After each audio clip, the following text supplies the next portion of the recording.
എനിക്ക് എനിക്ക് മാപ്പ് തരണം നിത്യ. എനിക്ക് ഒരുപാട് ഇഷ്ടമാണ് നിന്നെ. കുറച്ച് ദിവസങ്ങൾക്ക് മുമ്പ് നീ നദിയിലൊഴുക്കി വിട്ട റീനയുടെ ജഡമുണ്ടല്ലോ, ഇടത്തുരുത്തി എന്നൊരു സ്ഥലത്ത് നിന്ന് പോലീസ് കണ്ടെത്തി. വാടകൊണ്ട്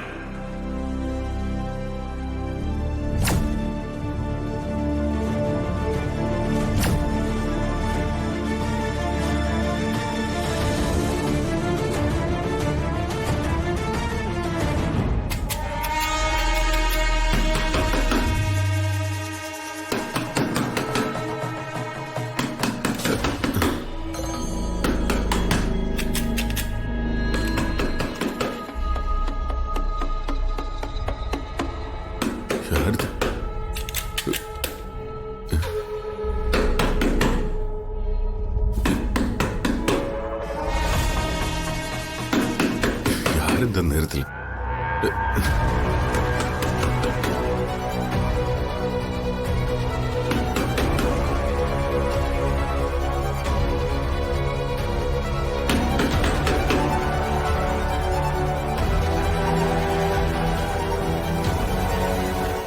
ജീവ, നീ എങ്ങനെ പുറത്തിറങ്ങിയത്?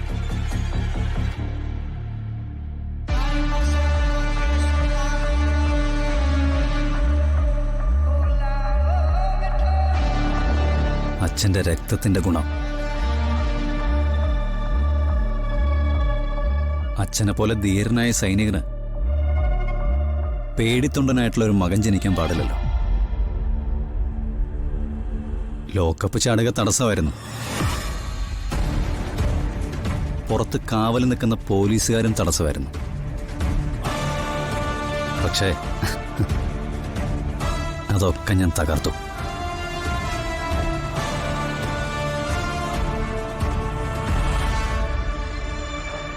എന്റെ മോളുടെ അടുത്തേക്ക് വരരുത്.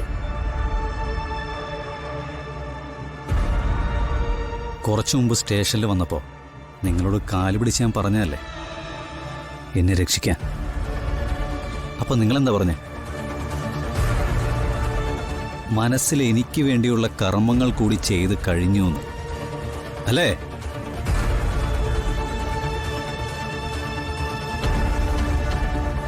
അച്ഛൻ പറഞ്ഞതോ?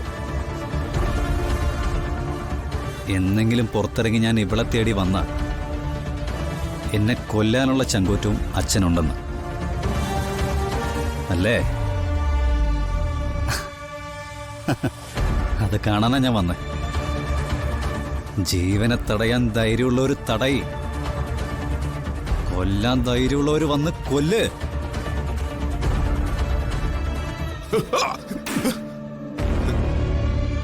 ആർക്കടാ? പോലീസുകാരെ വിളിക്കാനാണോ?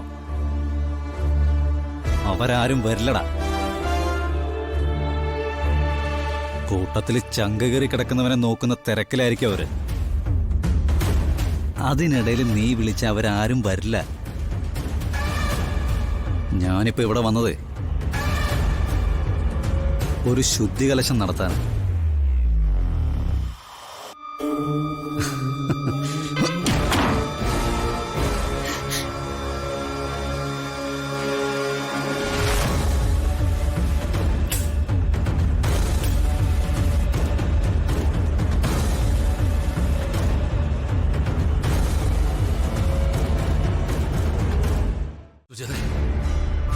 അമ്മ,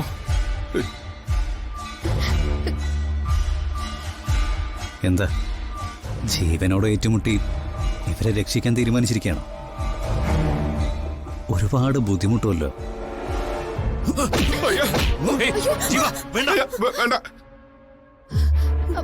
എനിക്ക് കാണേണ്ടത് എന്റെ ഈ പെറ്റമ്മയെ. തിരിച്ചു വന്ന അന്ന് മുതല് എന്നെ കള്ളങ്ങൾ പറഞ്ഞ് വിശ്വസിപ്പിച്ച ഇവരെ.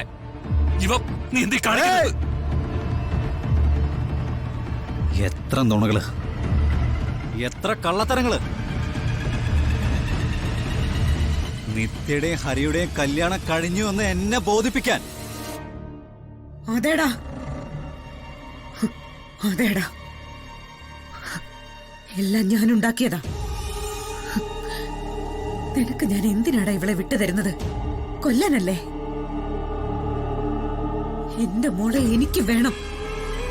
അതുകൊണ്ടാ നിന്നെ പോലൊരു കുറ്റവാളിയോട് ഞാൻ അത്രയും കള്ളത്തരങ്ങൾ പറഞ്ഞത്.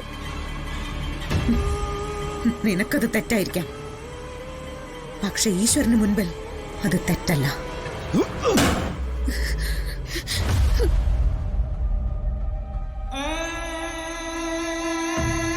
ഈശ്വരന്മാർക്ക് ഇപ്പൊ അവധിയല്ലേ അമ്മേ? തൽക്കാലം സൃഷ്ടിയും സംഹാരമൊക്കെ എന്നെ ഏൽപ്പിച്ചിരിക്കുക. അമ്മയുടെ മുമ്പിൽ ഇപ്പൊ ഒറ്റ ചോദ്യമുള്ളൂ.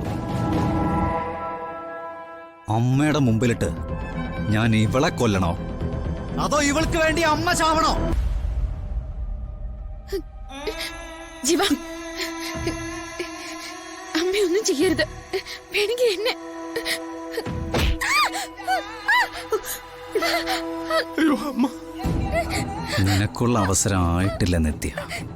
ഇത് എന്റെ അമ്മയുടെ ചാൻസ്. ജീവ, നീ എന്തി കാണിക്കുന്നേ? നീ എന്താ ജീവ?